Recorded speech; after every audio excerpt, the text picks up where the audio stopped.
Good morning students, welcome to online classes. My name is Manisha Tomar. आज हम kingdom fungi के बारे में स्टडी करेंगे। ठीक है, इससे पहले हमने किंगडम मोनेरा के बारे में पढ़ा और वायरसेस के बारे में डिस्कस कर लिया है।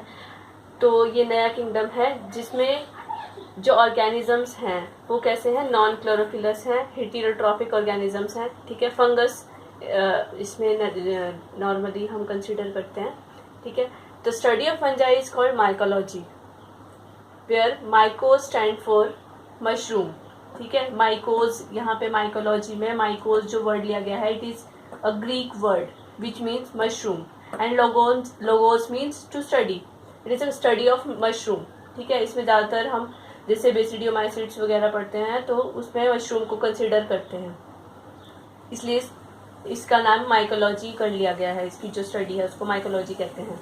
Founder of mycology is Antonio Macaulay.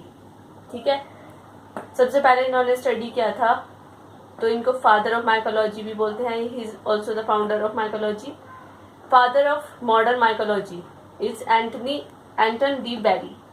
इनको प्लांट पैथोलॉजी का फादर भी कहा जाता है। ठीक है, मॉडर्न माइकोलॉजी मतलब जो लेटेस्ट जिन्होंने जो फंगस थी उसके ऊपर ज़्यादा स्टडी की है। ठीक है, इसके साथ साथ इन्होंने प्लांट पैथोलॉजी के ऊपर स्टडी की है। प्लांट पैथोलॉजी में हम ऐसे ऑर्गेनिजम्स को स्टडी करते हैं जो कि प्लांट्स के अंदर डिजीज कॉज करते हैं, और मैक्सिमम जो ग्रुप है वो फंगस का ही ग्रुप है, फंजाई ही है जो कि प्लांट्स के अंदर डिजीज कॉज करती हैं। ठीक है, कैरेक्टरिस्टिक स्टडी करते हैं कि फंजाई के अंदर क्या क्या बेसिक कैरेक्टर्स होते हैं। सबसे पहला जो मेन कैरेक्टर है, दे आर हेटेरोट्रॉफिक। इनके अंदर क्लोरोफिल नहीं होता है, जिसकी वजह से कैसे होते हैं, हेटेरोट्रॉफिक होते हैं। अपना फूड खुद से प्रिपेयर नहीं कर सकते, अपने फूड के लिए दूसरे ऑर्गेनिजम्स के ऊपर डिपेंड करते हैं।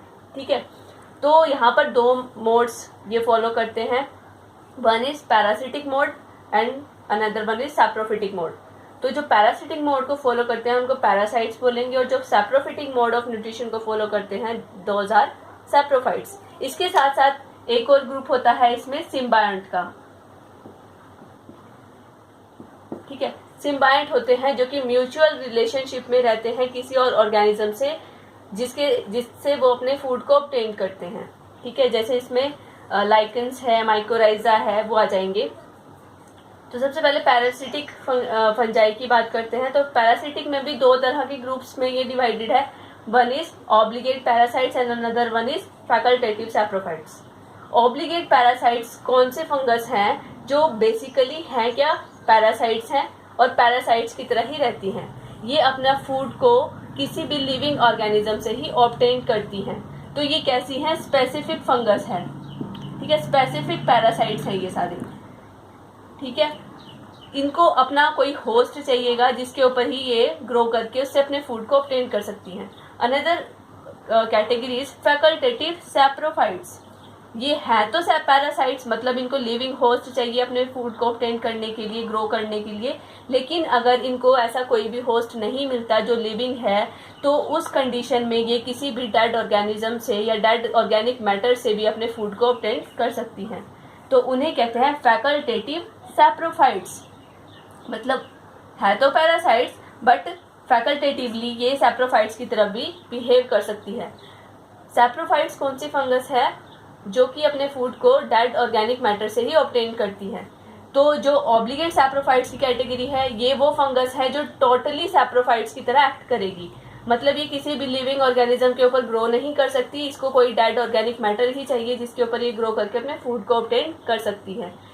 इसमें जो दूसरी कैटेगरी है that is facultative parasites. Facultative parasites होते सैप्रोफाइट्स हैं, बट अगर इनको कोई भी डेड ऑर्गेनिक मैटर नहीं मिलता, उस कंडीशन में ये किसी भी लिविंग ऑर्गेनिज्म के ऊपर ग्रो करके अपने फूड को ऑब्टेन कर सकती हैं। तो आपने यहाँ पे कंफ्यूज नहीं होना है। पैरासाइट्स में जो ऑब्लिगेट है वो ट्रू कैटेगरी को शो करता है, और जो फैकल्टेटिव है उसमें आपने दूसरे वाले ग्रुप को कंसिडर करना है। जैसे ऑब्लिगेट पैरासाइट्स है, ठीक है, और फैकल्टेटिव सैप्रोफाइट्स, वैसे ही obligate saprophytes and facultative parasites. अब देखते हैं इसका नेक्स्ट कैरेक्टरिस्टिक। अब जो इनकी बॉडी की बात करते हैं कि फंगस होती क्या है बेसिकली। अब हमने जो कार्ल वोस का सिस्टम था उसके अकॉर्डिंग तो यूकैरियोट्स में कंसिडर करते हैं, और आर.एच. बिटेकर के सिस्टम में भी हमने बात करी कि जितने भी फंगस हैं, फंगस कैसी है, यूकैरियोटिक ऑर्गेनिज्म है। हमारे पास जो प्रोकैरियोट्स का ग्रुप है वो सिर्फ किंगडम मोनेरा के अंदर ही आता है, उसके अलावा जितने भी हमारे ग्रुप हैं वो सारे यूकैरियोट्स हैं। तो फंगस भी कैसी है, यूकैरियोटिक है, इसके अंदर अपना ट्रू न्यूक्लियस प्रेजेंट होता है और डबल मेम्ब्रेनस ऑर्गेनेलिस प्रेजेंट होती है। अगर हम इसकी बेसिक स्ट्रक्चर की बात करें, इसकी प्लांट बॉडी की बात करें, तो कैसी होती है, वो थैलॉइड बॉडी होती है, थैलस इसके अंदर होता है। What is thallus? थैलस एक टर्म है जिसको आप इसके बाद फंगस में सुनोगे, फंगस के बाद एल्गी में भी सुनोगे, और कुछ ब्रायोफाइट्स के अंदर भी इसको सुनोगे। तो थैलस के साथ आपने बस एक डेफिनेशन याद रखनी है, in which the plant body is not differentiated into root, stem and leaves. Plant body is not differentiated into root, stem and leaves। अब आप बोलोगे कि ये तो प्लांट बॉडी है नहीं, ठीक है, लेकिन जब फंजाई को प्लांट्स के अंदर कंसीडर किया गया था, किंगडम प्लांटी में कंसीडर किया गया था, तभी इसकी बॉडी को थैलॉइड बॉडी कहा गया था, ठीक है। और थैलस के लिए एक टर्म जो डेफिनेशन यहाँ पे कंसीडर हम करते हैं, that is in which plant body is not differentiated into root, stem and leaves. तो इनका जो थैलस है उसमें भी किसी भी तरह की कोई डिफरेंशिएशन नहीं होती, सिंपल इसमें क्या होते हैं, थ्रेड लाइक स्ट्रक्चर्स होते हैं, फिलामेंटस फॉर्म में ये एग्जिस्ट करती है। कुछ एक इसमें ईस्ट है, ठीक है, ईस्ट को हम फंजाई में कंसीडर करते हैं, और उसको हम जैसे ईस्ट को हम फंजाई में भी कंसीडर करते हैं, और पैरासाइट्स प्रोटिस्टा किंगडम है उसमें भी स्टडी करते हैं, क्योंकि ईस्ट क्या है, यूनिसेलुलर यूकैरियोट है। तो उसके अलावा जितनी भी हमारी फंगस है वो कैसी है, मैक्सिमम फिलामेंटस है। तो इसके जो फिलामेंट्स होते हैं उनके फिलामेंट्स को हम बोलते हैं हाइफा, ठीक है, Haifa and hyphae. Hyphae singular term है और हाइफा इज प्लूरल, ठीक है। तो हाइफी क्या है, these are the thread like structures. वैसे आप इनको नेक डाइस से नहीं देख सकते, कुछ फंगस होती है उनके नेक डाइस से देख सकते हैं, लेकिन इतने ज़्यादा स्ट्रक्चर आप उसको मतलब उसका इलेक्ट्रॉन माइक्रोस्कोप की हेल्प से ही उसको स्टडी किया जा सकता है। तो वो थ्रेड लाइक स्ट्रक्चर्स होते हैं, उनको बोलते हैं हाइफी, ठीक है। और ये हाइफी होते हैं जो कि क्या करते हैं, एक कॉम्प्लेक्स नेटवर्क फॉर्म करते हैं, जिनको बोलता है माइसीलियम, प्लूरल इज माइसीलिया। बहुत सारे अगर नेटवर्क लाइक स्ट्रक्चर वहाँ पे पड़े होंगे तो उनको माइसीलिया बोलेंगे, ठीक है। तो इनके स्ट्रक्चर्स को आपने याद रखना है कि जो फिलामेंटस स्ट्रक्चर्स होते हैं फंगस के, उनको हाइफी बोला जाता है, और इनके जो बहुत सारा नेटवर्क गुच्छे में पड़े होंगे तो उनको माइसीलियम बोलेंगे। अब जो हाइफी हैं, हाइफी वो कैसे हो सकते हैं, सेप्टेट भी हो सकते हैं और एसेप्टेट भी हो सकते हैं। है कैसे, वो यूकैरियोटिक है, मतलब उसके अंदर ट्रू न्यूक्लियस प्रेजेंट है और साथ साथ डबल मेम्ब्रेनस ऑर्गेनेलिस भी प्रेजेंट हैं। अब ये कैसे हैं, सेप्टेट भी हैं और एसेप्टेट फॉर्म में भी एग्जिस्ट करते हैं। सेप्टेट का मतलब होता है जो इनके फिलामेंट को अगर आप माइक्रोस्कोप के अंदर स्टडी करोगे तो आप क्या देखोगे, उसके अंदर ट्रू न्यूक्लियस होगा, डिफरेंट ऑर्गेनेलिस भी प्रेजेंट होगी, लेकिन बीच में क्या होंगे, उसमें क्रॉस वॉल्स प्रेजेंट होगी, ठीक है। उन क्रॉस वॉल्स को बोलते हैं सेप्टा, ठीक है। अब सेप्टा भी अलग अलग तरह के होते हैं, उसको आगे हम और थोड़े डिटेल में करेंगे, ठीक है। तो क्रॉस वॉल्स प्रेजेंट होगी जिसकी वजह से अलग अलग इसमें क्या होगा, सिंगल सिंगल बाउंड्रीज बनी होगी कि यहाँ पे एक न्यूक्लियस है, अपनी ऑर्गेनेलिस हैं, और यहाँ पे एक न्यूक्लियस है, अपनी ऑर्गेनेलिस है, उनके बीच में कंडक्शन होती रहती है, ठीक है। एसेप्टेट कंडीशन में क्या होगा, एक ट्यूबुलर स्ट्रक्चर होगा जिसके अंदर बहुत सारे न्यूक्लियाई प्रेजेंट होंगे, और उस एसेप्टेट कंडीशन में क्या है, मल्टी न्यूक्लिएटेड कंडीशन है, और उस कंडीशन को कहा जाता है coenocytic condition. This term is very very important. Coenocytic condition, coenocytic condition में क्या है, नाम से क्लियर है, सिनो का मतलब होता है फ्यूज करना, सिटिक मतलब सेल्स, जिसमें क्या है, ये सारी सेल्स फ्यूज हो गई हैं और इसके बीच में सेप्टा नहीं बना और इसका न्यूक्लियस डिवाइड करके बहुत सारे न्यूक्लियाई में बन जाएगा, और एक ही सेल के अंदर एक ट्यूबुलर स्ट्रक्चर के अंदर बहुत सारे न्यूक्लियाई यहाँ पे प्रेजेंट होंगे, और उस कंडीशन को कहा जाता है coenocytic condition. Aseptate multi nucleated condition is known as coenocytic condition, तो कुछ एक फंजाई ऐसी होती है, जो लोअर फंजाई होती है वो ज़्यादातर कैसी होती है, सिनोसिटिक फंजाई होती है। उनके हाईफी सिनोसिटिक कंडीशन में रहते हैं, मतलब उसमें बहुत सारे न्यूक्लियाई ऐसे स्कैटर्ड फॉर्म में प्रेजेंट होंगे। ठीक है, अब जो फंजाई है इसमें सेल वॉल किसकी बनी होती है, काइटिन की बनी होती है। ठीक है, इससे पहले आपने किंगडम मोनेरा के अंदर पढ़ा कि किंगडम मोनेरा के अंदर पेप्टिडोग्लाइकन की सेल वॉल बनी होती है बैक्टीरिया के अंदर, और जो फंजाई है इसमें सेल वॉल काइटिन की बनी होती है। ठीक है, तो अगर आप एक फंजाई का स्ट्रक्चर देखें तो फंजाई के अंदर आप क्या क्या देखेंगे कि इनके पास क्या होती है, सेल वॉल प्रेजेंट होगी। सेल वॉल है तो अंदर क्या है, इसमें इनकी प्लाज्मा मेम्ब्रेन है।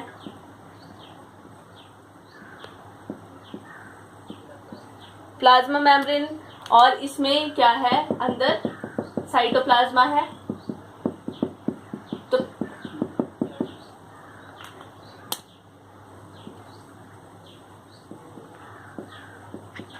साइटोप्लाज्मा, ठीक है, तो अगर ये एक सेप्टेट फंजाई है तो इसमें क्या होंगे, सेप्टा प्रेजेंट होंगे, क्रॉस वॉल्स प्रेजेंट होगी।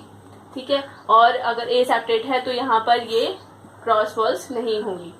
इसका अपना क्या है, एक वेल डिफाइंड न्यूक्लियस प्रेजेंट होगा इसके अंदर।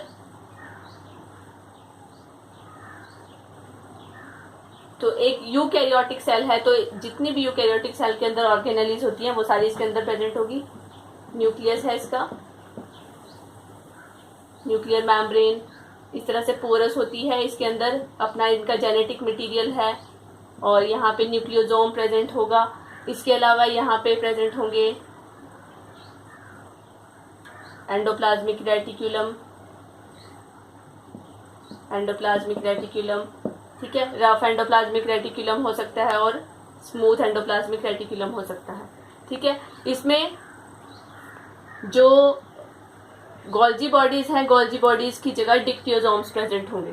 ठीक है, डिक्टियोसोम्स और गोल्जी बॉडी में क्या डिफरेंस होता है, फंक्शन दोनों का सेम है, लेकिन जो डिक्टियोसोम्स होते हैं, डिक्टियोसोम्स में जो इसके पार्ट्स होते हैं ये कंबाइंड फॉर्म में नहीं रहते, कनेक्टेड नहीं होते और एक अपरेटस फॉर्म नहीं करते, ये सिंगल स्टैक्स की फॉर्म में रहेंगे और इनको कहेंगे डिक्टियोसोम्स।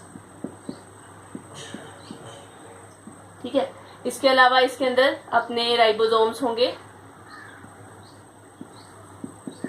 राइबोसोम्स। फंजाई के अंदर वैक्यूल्स प्रेजेंट होते हैं। ठीक है, जो कि क्या करते हैं, स्टोरेज का काम करते हैं और ये सैप को स्टोर करके रखते हैं। ठीक है, इनके अंदर जो फूड स्टोर होता है वो होता है ग्लाइकोजन की फॉर्म में। ठीक है, बैक्टीरिया के अंदर भी, फंजाई के अंदर भी, और इसके अंदर क्लोरोफिल नहीं है तो वो नहीं होगा। ठीक है, बाकी इसके अंदर जो ऑर्गेनेलिस, एंडोप्लाज्मिक रेटिकुलम है, डिक्टोसोम्स, राइबोसोम्स वगैरह, जो यूकैरियोटिक सेल की ऑर्गेनेलिस हैं वो सारी इसके अंदर प्रेजेंट होगी। ठीक है, साइटोप्लाज्मा होगा, हाँ, और इसके अंदर माइटोकॉन्ड्रिया भी होगा।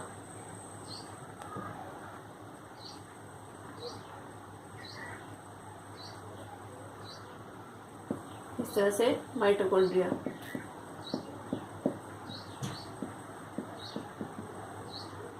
ठीक है, तो एक क्या है ये फंगल सेल। इसमें आपको बस इसका जो सेल वॉल है वो याद रखनी है कि सेल वॉल किसकी बनी होती है, इसमें काइटिन की बनी होती है।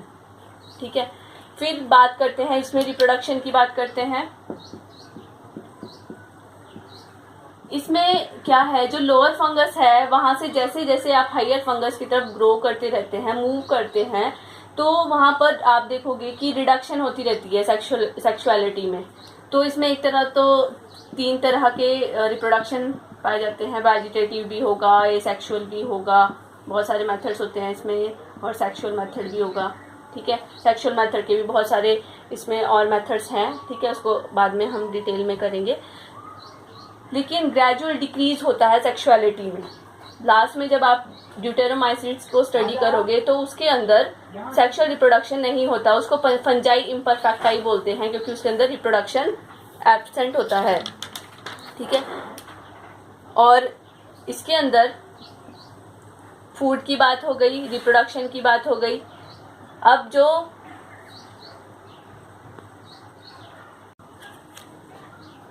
फंजाई है, फंजाई के अंदर दो तरह की कंडीशन होती है, एक होती है यूकार्पिक फंजाई और एक होती है होलोकार्पिक। ठीक है, यूकार्पिक में तो क्या है, जो माइसीलियम है, माइसीलियम की कोई एक पर्टिकुलर सेल रिप्रोडक्टिव यूनिट के रूप में उभर के आती है। ठीक है, होलोकार्पिक में ये जनरली यूनिसेलुलर फंगस के अंदर होगा कि जो एक कंप्लीट प्लांट बॉडी है, कंप्लीट थैलस है, वो रिप्रोडक्टिव यूनिट में चेंज हो जाता है। ठीक है, यूकार्पिक में क्या है, फिलामेंट का कोई भी एक सेल रिप्रोडक्टिव यूनिट फॉर्म करता है।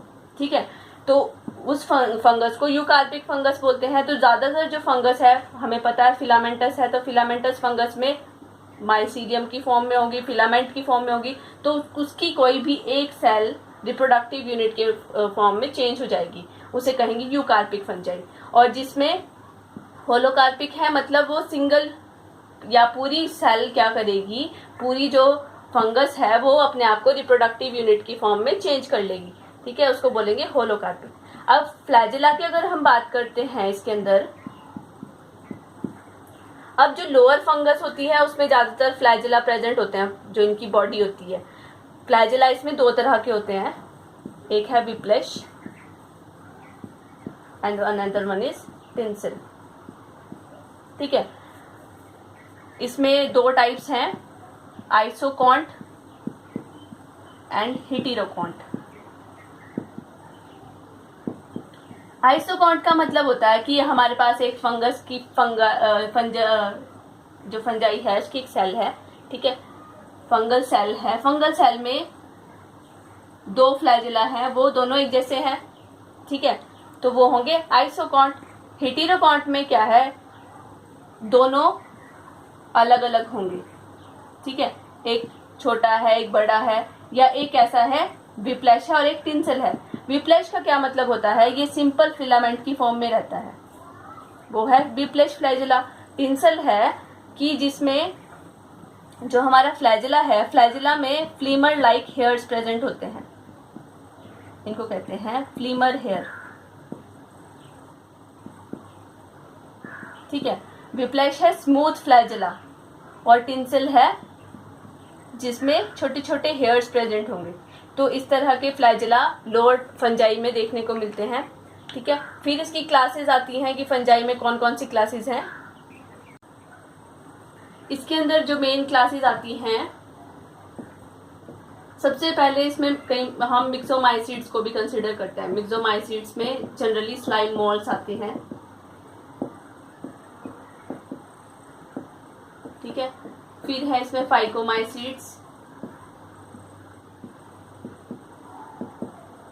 जाइगोमाइसीड्स,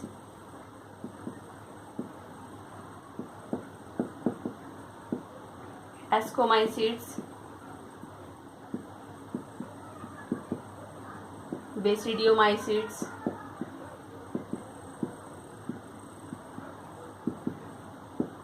एंड ड्यूटेरोमाइसीड्स।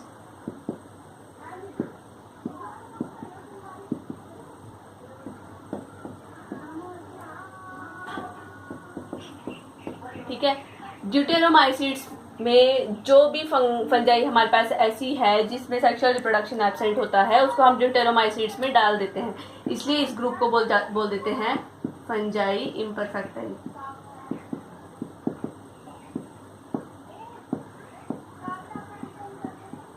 ठीक है, जिसके अंदर सेक्सुअल रिप्रोडक्शन एब्सेंट है।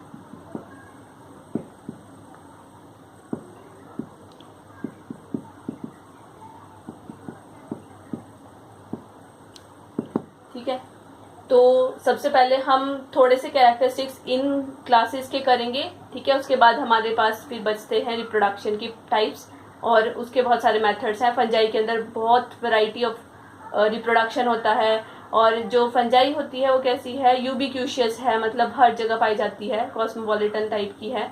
और हमारे पास फंजाई की लगभग अब तक 1 लाख स्पीशीज हैं जो डिस्कवर हो चुकी हैं। और ऐसा कहा जाता है कि अगर फंजाई की सारी स्पीशीज अगर डिस्कवर हो जाएं तो हमारी जो फूड की जितनी भी प्रॉब्लम है वो सारी सॉल्व हो जाएगी। ठीक है, तो इसकी जो क्लासेस के कैरेक्टरिस्टिक्स हैं वो हम नेक्स्ट लेक्चर में कंटिन्यू करेंगे। Thank you class.